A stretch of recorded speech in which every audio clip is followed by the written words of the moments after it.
घर में शादी का माहौल है। सुनंदा को छोड़कर सभी खुश हैं। परिवार की कुछ महिलाएं कहती हैं, अब तुम भी सास बन जाओगी।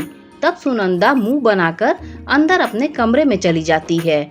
तब उसका पति महेश कमरे में जाता है और समझाता है कि तुम तो माँ को जानती ही हो, वो कितनी जिद्दी हैं, किसी की नहीं सुनती, इसीलिए खुश रहो और अमोल की शादी खुशी खुशी हो जाने दो।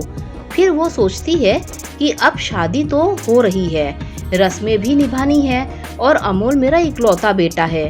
फिर सब बातें भूलकर बाहर शादी के पंडाल में आ जाती है और खुशी खुशी अमोल की शादी करवाती है। शादी अच्छे से हो जाती है और सुनंदा की बहू मीरा घर आती है। रीति रिवाज सारी औपचारिकता पूरी होने के बाद सब रिश्तेदार अपने अपने घर चले जाते हैं। सुनंदा अपनी बहू मीरा का बहुत ध्यान रखती है। शादी को 1 महीना कब बीत गया पता ही नहीं चला। सुनंदा बहुत सोचती और मन ही मन बड़बड़ाती है, आज तो अम्मा जी से बात कर ही लेती हूँ, और अम्मा जी के कमरे में दाखिल होती है। सुनंदा अम्मा जी से कहती है, अम्मा जी आपके पैर दबा दूं? आज सूरज किधर से निकल आया दुल्हन? सुनंदा कुछ नहीं कहती और चुपचाप अम्मा जी के पैरों में मसाज करने लगती है। कुछ देर बाद अम्मा जी कहती हैं, अब कह भी दे जो कहने आई है, मैं तेरी रग रग से वाकिफ हूँ। अब तेरे खुराफाती दिमाग में क्या चल रहा है? बोल, कुछ काम होगा तभी तू यहाँ आई है। अम्मा जी ने सुनंदा के ऊपर अपने शब्दों से प्रहार करती है। सुनंदा ने हैरानी से अम्मा जी की तरफ देखा और कहा, अम्मा जी आप अब भी मुझसे नाराज हैं? अब तो नाराजगी छोड़ दीजिए। अम्मा जी कुछ नहीं कहती। तब सुनंदा हिम्मत जुटाकर अम्मा जी से कहती हैं, अम्मा जी मैं आपसे बात करना चाहती थी कि अब मीरा को इस घर में आए हुए 1 महीना हो गया, क्यों ना मीरा का कॉलेज में दाखिला करवा दे, अब वो कॉलेज जाए। सुनंदा की बात सुन अम्मा जी गुस्से से कहने लगी, दिमाग तो खराब नहीं हो गया ना तेरा दुल्हन, जो इस तरह की बात कर रही है? अरे गांव के लोग क्या कहेंगे? किसी की बहू को तूने कॉलेज जाते देखा है क्या? मीरा को कौन सा पढ़ लिख कर अफसर बनना है, करना तो वही चूल्हा चौका ही है। अम्मा जी की बात सुन सुनंदा उठ कमरे से चली गई। रात को जब सब सो गए तब सुनंदा बेचैन थी, उसे नींद नहीं आ रही थी, वो बार बार करवट बदल रही थी। महेश ने हंसते हुए कहा, आज फिर अम्मा जी से खटपट हो गई क्या? सुनंदा उठकर बैठ गई। महेश ने कहा, चलो बोलो भी क्या हुआ, बिन बताए तुमको चैन नहीं पड़ेगा। सुनंदा ने कहा, महेश मैं मीरा का कॉलेज में दाखिला करवाना चाहती हूँ और मैं चाहती हूँ कि वो आगे पढ़ाई करे। अच्छा, तो अम्मा जी से तुमने इस बारे में बात की होगी और उन्होंने मना कर दिया, इसीलिए तुम बेचैन हो? महेश कहता है। सुनंदा कहती है, हाँ महेश, मैं अपनी बहू को पढ़ाना चाहती हूँ। मैं तो कॉलेज न जा सकी, मेरा ब्याह भी इसी तरह कम उम्र में हुआ था।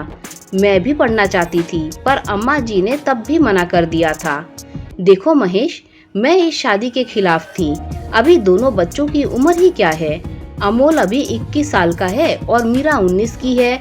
दोनों में अभी इतनी समझ नहीं है, पर अम्मा जी की जिद के कारण ये शादी हो गई। महेश, मैंने अम्मा जी की बात मानी, अब अम्मा जी को भी मेरी बात माननी पड़ेगी और तुम्हें अम्मा जी से इस बारे में बात करनी पड़ेगी। महेश कहता है, ठीक है, कल मैं बात कर लूँगा, अब तुम सो जाओ। अगले दिन सुबह नाश्ता करते वक्त महेश अमोल से कहता है, एक बीएससी के एडमिशन का फॉर्म ले आना। अमोल पूछता है, क्यों, किसका एडमिशन करवाना है पापा? महेश कहता है, मीरा भी अब कॉलेज जाएगी। ये सुन अम्मा जी नाश्ता छोड़कर टेबल से उठकर अपने कमरे में चली जाती हैं। अरे माँ, नाश्ता तो कर लो, कहाँ जा रही हो? कहता हुआ महेश अम्मा जी के पीछे पीछे कमरे में दाखिल होता है। अम्मा जी गुस्से से पलंग पर बैठी हैं और कहती हैं, पढ़ा दी ना दुल्हन ने तुझे पट्टी, मैं जानती थी उससे बात ना बनी तो अब वो तुझसे कहेगी। महेश कहता है, माँ समझो बात को, आज के ज़माने में पढ़ना कितना ज़रूरी है। तब अम्मा जी कहती हैं, तो इस घर में कौन सी कमी है? महेश कहता है, माँ ठीक है, कमी नहीं है, पर आगे क्या परिस्थिति होगी कौन जानता है, इसीलिए पढ़ाने में क्या बुराई है। अम्मा जी कहती है, मैं नहीं चाहती घर की बहू कॉलेज जाए, छोरों के साथ उठे बैठे ठिठोलियाँ करे। अच्छा माँ ठीक है, तो मीरा घर से पढ़ाई करेगी, बस परीक्षा देने कॉलेज जाएगी, अब तो कोई दिक्कत नहीं है ना, महेश कहता है। अम्मा जी मुंह बना के कहती हैं ठीक है। महेश के चले जाने के बाद अम्मा जी अकेले में बड़बड़ाते हुए कहती हैं, आखिर मनवा ही ली दुल्हन ने अपनी बात, बड़ी ही जिद्दी है। महेश ने मीरा को पढ़ाई के लिए प्राइवेट परीक्षा का फॉर्म लाकर दिया। मीरा बहुत ही खुश थी।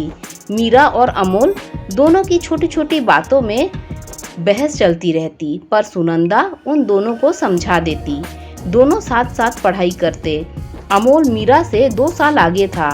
अगर मीरा को कुछ समझ में नहीं आता तो वो उसे समझा देता। मीरा बहुत होशियार थी। देखते देखते उसका बीएससी का 1 साल पूरा हुआ। उसका जब रिजल्ट आया तो वो अच्छे नंबरों से पास हुई। घर में सब खुश थे, पर अम्मा जी खुश न थी। अम्मा जी मीरा को घर के काम में व्यस्त रखती, उसको पढ़ने नहीं देती। वो चाहती थी कि मीरा इस बार फेल हो जाए, पर उसकी ये योजना सफल ना हुई। सुनंदा मीरा की काम में मदद करती और उसकी पढ़ाई का भी ध्यान रखती। मीरा का बीएससी पूरा हुआ। इधर अमोल का कॉलेज पहले से ही खत्म हो गया था। वो प्रतियोगिता परीक्षा की तैयारी में लगा हुआ था। मीरा ने सुनंदा से पूछा, क्या मैं अमोल के साथ प्रतियोगिता परीक्षा की तैयारी कर सकती हूँ? सुनंदा ने कहा, हाँ, ये भी कोई पूछने की बात है। मीरा और अमोल दोनों साथ साथ पढ़ाई करते। अमोल मीरा को सब अच्छे से सिखाता। दोनों बहुत खुश थे और सुनंदा भी बहुत खुश थी। बस अम्मा जी को ये सब पसंद ना था। वह तरह तरह की योजना भी बनाती, पर सब विफल हो जाता। मीरा और अमोल दोनों ने बैंक की परीक्षा का फॉर्म भरा और जब रिजल्ट आया तो मीरा का बैंक में चयन हो गया, पर अमोल का नहीं हुआ। अम्मा जी का फिर से नाटक शुरू हुआ। अब मीरा नौकरी पर जाएगी, आखिर इस घर में क्या कमी है? सबने समझाया। घर में फिर भी कोहराम मच गया। जब गांव में ये बात पता चली तो कुछ लोग अम्मा जी को बधाई देने आए और कहने लगे, आपकी तरह हम सब भी अपनी बहू को पढ़ाएंगे। फिर अम्मा जी ने किसी से कुछ न कहा। इधर अमोल का बैंक में चयन नहीं हुआ तो उसके दोस्त उसे ताना मारने लगे थे कि देख, तू इतने दिनों से तैयारी कर रहा है, तेरा कुछ नहीं हुआ। और भाभी का एक बार में सिलेक्शन हो गया, इसीलिए वो मीरा से जलने लगा था और अच्छे से बात नहीं करता। छोटी छोटी बातों पर उस पर बिगड़ता था। एक दिन सुनंदा ने अमोल को मीरा पर चिल्लाते सुना। फिर उसने अमोल को समझाया कि इस तरह चिल्लाने से कुछ नहीं होगा और वो तैयारी करे, परीक्षा दे। मीरा का बैंक में चयन हुआ तो तुझे खुश होना चाहिए कि तेरी पत्नी को कामयाबी मिली, ना कि उससे जलना चाहिए। अमोल अपनी माँ की बात समझ गया और अब वो भी बहुत मेहनत करता। मीरा भी अमोल की मदद करती और अमोल का रेलवे की परीक्षा में चयन हो गया। सुनंदा बहुत खुश थी कि उसके दोनों बच्चों की मेहनत सफल हुई, पर अम्मा जी के तानों से दुखी भी थी। एक दिन अम्मा जी की बेटी पायल अम्मा जी से मिलने आई। अम्मा जी ने पायल से कहा, देख इसे, तेरी भाभी को इसका दिमाग खराब हो गया है, अपनी बहू को इतनी छूट दे रखी है, बहू से नौकरी करवा रही है। देख पायल, तू भी तेरी बेटी की शादी कर दे, अब वो भी 19 बरस की हो गई है, इससे पहले उसका दिमाग भी खराब हो। पायल पहले से ही बहुत दुखी थी।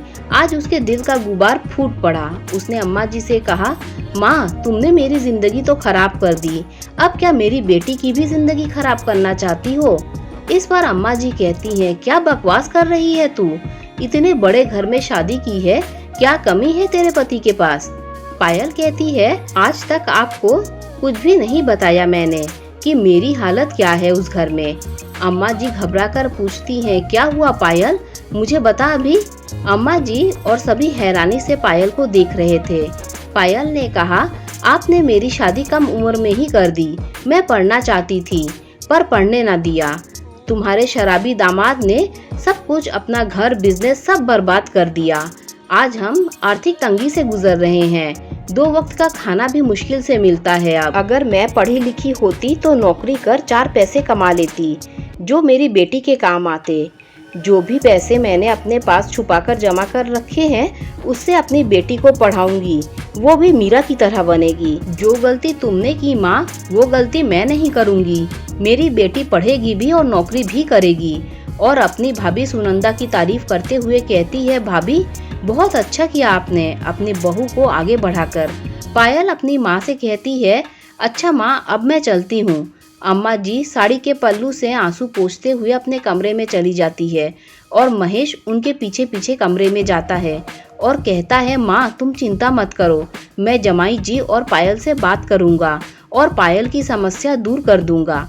अम्मा जी कहती है, महेश तूने उस दिन सही कहा था, वक्त कब बदल जाए पता नहीं चलता, आगे के जीवन का क्या भरोसा, इसीलिए पढ़ाई लिखाई बहुत ज़रूरी है। और कम उम्र में मैंने तुम सबकी शादी कर दी, बहुत गलती की, पर अब नहीं। अम्मा जी अब गांव में सबको ये कहती कि कम उम्र में विवाह नहीं करना चाहिए और अपनी बेटी और बहू को ज़रूर पढ़ाना चाहिए। दोस्तों अगर आपको ये कहानी अच्छी लगी हो तो लाइक शेयर सब्सक्राइब कीजिए। Thanks for watching this video.